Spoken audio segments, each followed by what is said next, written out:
What is up, everybody?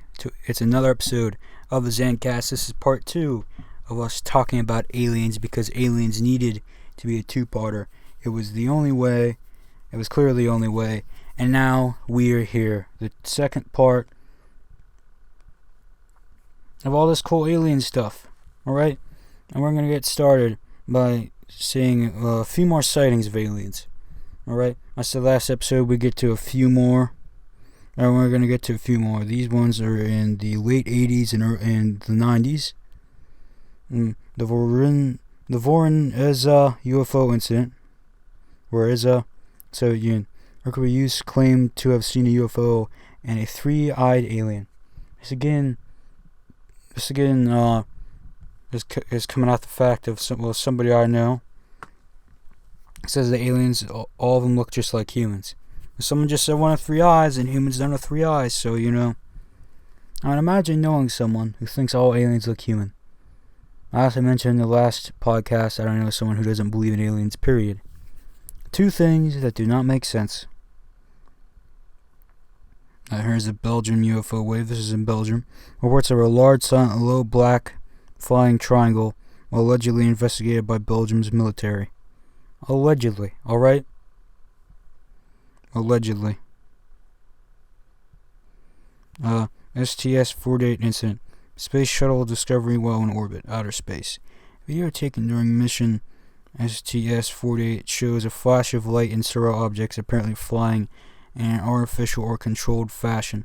Next explained as ice particles reacting engine jets. See this one? It's probably ice, alright? It's probably ice particles. Let me just tell you that right now. That's probably what it is. But who knows, maybe it's not. And that was in 1991, by the way. Right. In 1996. This was in Brazil. It's a UFO incident. Brazilian armed forces allegedly captured extraterrestrial being after a UFO crash. The Brazilian government has officially denied these claims according to a military inquest. A local man with disabilities was mistaken for an alien. Well, isn't that always nice? Knowing that a local man with disabilities was being diagnosed as an alien. That is what you want for the world, isn't it? That is, that's just kind of, not good. It's not very progressive of you. Also in 1996, and also in Brazil, pilot observed a UFO emerge from mother craft. This is the Western Dwarf UFO sighting on October 5th, 1996. March 13th, 1997, Phoenix Lakes, Phoenix, Arizona. Lights and craft of varying descriptions, most notably a V-shaped pattern, were seen by thousands of people between 1930 and 2230. Don't know what times is. Well, I know what times is our real time, I think, but I'm not going to bother. In a space of about 300 miles from the Nevada line through Phoenix to the edge of Tucson. 21st century. March 5th, 2004, Mexican UFO incident. So there's a long gap between these incidents, 1997 and 2004. That is a huge gap. Drug smuggling air patrol recorded an infrared camera what some claimed as to be UFOs. The footage was released by Jamie Mewson. The observations were, however, convincingly correlated with the runoff of flares of oil platforms. Right, and let's see. The last one of these we're gonna do. I'm getting a big jump. Is January 8th, 2008. Okay, I took a big jump. I jumped about 4 or 5, but this is the last one of these that I'm gonna be doing. Stephenville, Texas, Dublin, Texas, Crawford, Texas, United States. Oh boy, they say everything's bigger in Texas. You can guess how this is going to play out. UFOs were sighted over a 3-county area during a 4-hour period of time by some 20 witnesses. Now, 20 witnesses is a pretty big number, so you got to believe that no one's really imagining anything. This is all real right here. Radar data detected a reflected signal. The Air Force was doing training exercises in the Brownwood military operating area during this event. And aircrafts were identified on radar independent of the UFO. This is a little sus right here. This is a little sus. Right? But, aliens could be real. Do I believe in aliens? Again, yes. They believe they're out there to harm us? It depends, There's not really a reason for them to. Actually, I take that back. There's a lot of reasons to come after humans. Maybe they won't understand there's nice people out there. I don't know. I mean, the nice people are really hard to come by. Like, you're looking like 1 billion, I don't know. 1 billion of those 7 billion people are nice. I'm going to tell you that right now. That is a really low number. You got to, know who to look for. Also, I am thinking of podcast ideas, and I got 3, and I'm doing 5 more podcasts. So if you got podcast ideas, please leave those in the comments. I'm going to do a second ASMR, and I'm going to do a Q&A. Next one's the ASMR, the one after that's the Q&A. And then I'm going to do one about... I kind of want to do something on psychology of some sort, but we're going to figure out how that all plays out. Alright, so we have looked at a bunch of UFO sightings. Actually, now let me get to the most recent one on here. Okay, so June 2nd, 2014 through March 10th, 2015. USS Theodore Roosevelt UFO incidents, East Coast, United States. Okay, this is the most recent one. Radar visual... I remember this happening too. I remember reading it on Twitter or something like that. Radar visual encounter with what United States Navy pilots reported as multiple flying objects. Videos of the event have been released and publicly confirmed as being made by Navy equipment. Well, so that's just unfortunate. Oh, this article was last edited 40 minutes ago. It's always nice, getting that nice fresh information for this podcast, of course. It is always nice. Okay, so now I'm going to talk about something that I discussed for maybe 30 seconds on the last podcast.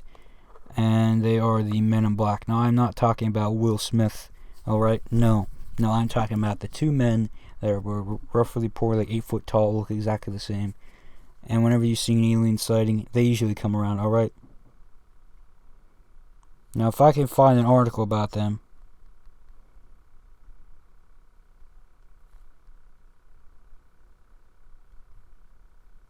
Men in Black real.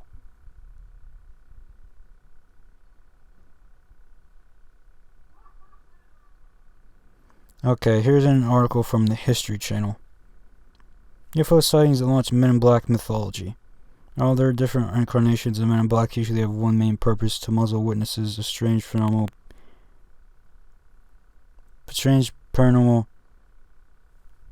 phenomena.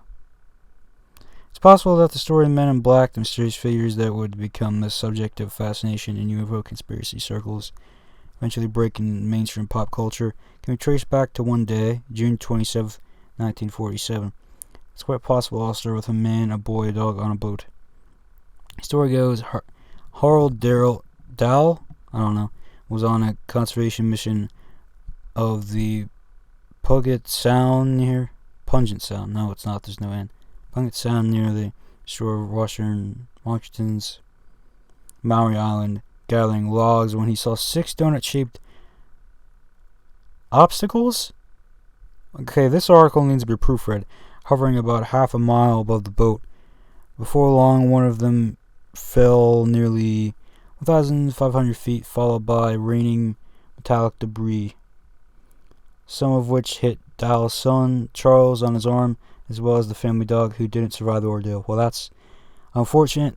It's always sad to hear the family dog could not make it. Man, poor dog, though. Dow was able to take some camera pictures of the aircraft with his camera, which showed to supervisor Fred Crispin.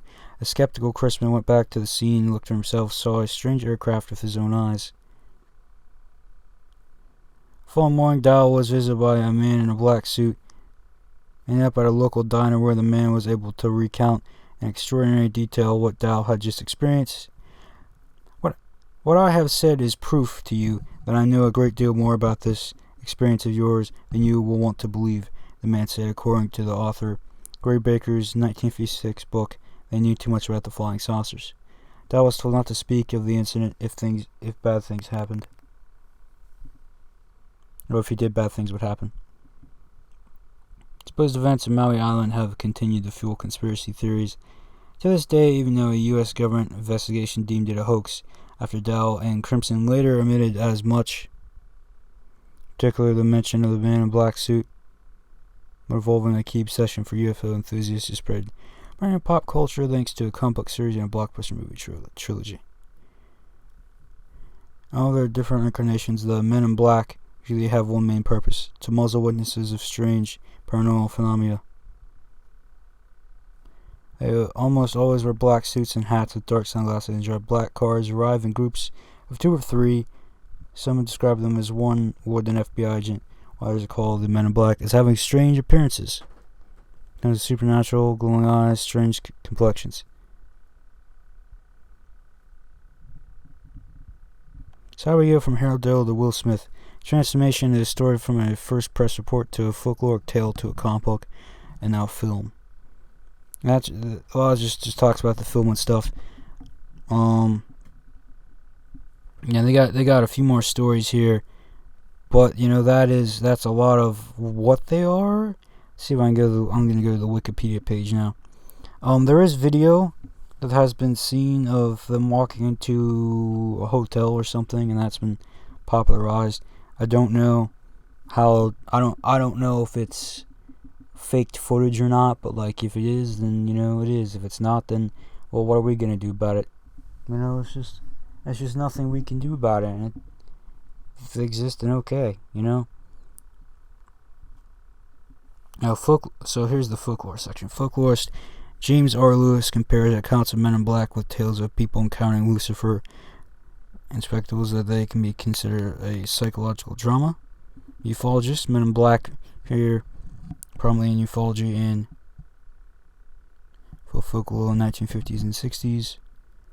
Ufologists adopt a conspiratorial mindset and begin to fear they'd be subject to be organized intimidation and retaliation for discovering the truth about UFOs. We only read this Dell thing in the 47. Historian Aaron Gulas, during the 70s, 80s, and 90s, UFO conspiracy theorists incorporate the Men in Black and increasing complex and paranoid visions. His article, Gray Baker, My Friend the Mythmaker, John C. Sherwood, claims that in the late 1960s, at the age of 18, he cooperated with Gray Baker, urged him to develop a hoax, which Baker has subsequently published about what Baker called Black Men through Mysterious UFO Inhabitants. Sounds Sherwood's pseudonymous identity. I used to know how to say that word, but I don't know. Oh well. Yeah, there's a lot of stuff, and there's a lot of references to them in TV shows and whatever, like The X-Files or The Matrix. Obviously, Men in Black, the movies. Yeah, we've said a lot about aliens.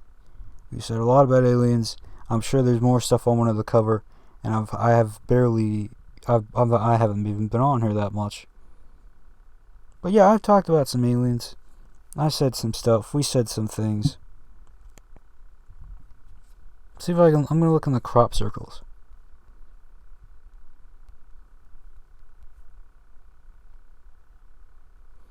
Crop circles are, usually weird designs in the crops that just, can't really be possible. And I'm about to get into the article right now. Crop circle, crop formation, or corn circle. I've never heard anybody call them corn circles. It's a pattern created by flattening a crop, usually a cereal. Terms first coined in the early 1980s. Crop circles have been described as a falling within range, blah blah blah, and a bunch of alien origins through crop circles and all that kind of stuff.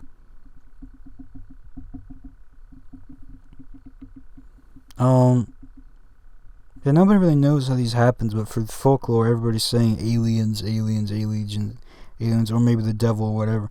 But like, if you look at a crop circle, how could that possibly be the weather?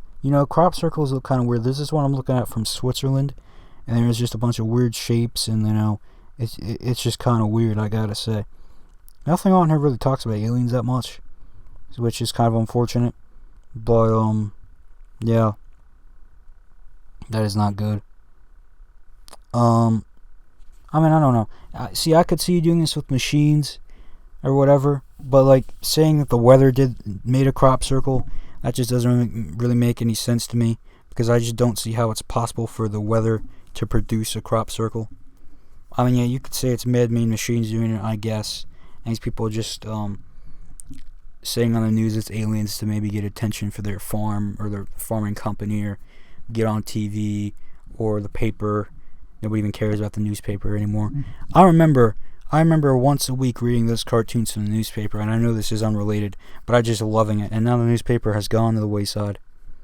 Man, that's just is unfortunate. But anyway, enough about the newspaper. Yeah, but like crop circles, there's things about art and business here. There's legal implications it's talking about here about these things. I'm going to read this, just by this. In 1992, Hungarian youths, I'm not even going to bother saying those names, and they were both 17, are the first people to face legal action after creating a crop circle. It was a 118 feet diameter crop circle, and they had to pay $3,000 for making a crop circle. So yeah, there's legal stuff about it. I believe the folklore might mention aliens. 17th century English woodcut called it the mowing devil. Depicts the devil with scythe mowing. Not really alien thing. I'm trying to find stuff about aliens, but it's not working. So maybe if I just look up aliens. So I'm trying to find this alien stuff for you. I'm trying to at least get this, stretch this thing a few more minutes. I don't know. I mean, hey, we got the movies now. Okay, I'm just gonna wrap it up here, because why not? So if you want to look into some science fiction aspect of some alien stuff, and obviously I recommend the first Alien movie. If you want something like a bit serious, but it's not really serious. There's a lot of movies. Well, I mean, we see aliens and everything. There's so much aliens pop culture. They all look entirely different, and it's a 100% guarantee that there at least is one other species out there. I mean, think about it. If a T-Rex was real, aliens are real, right? Don't even get me started about dragons. If the Triceratops and the T-Rex and the Stegosaurus were all real, then there was dragons. Again, off topic, but still, my point stands. I think it stands. But yeah, I don't know why that article didn't really mention the Men in Black that were in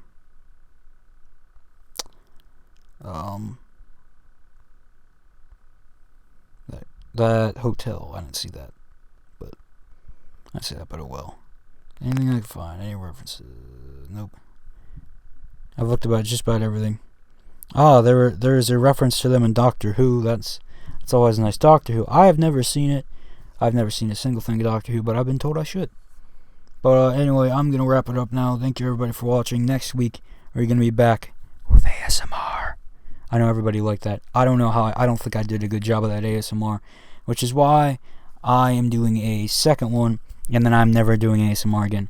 Thank you, and I will see you next time.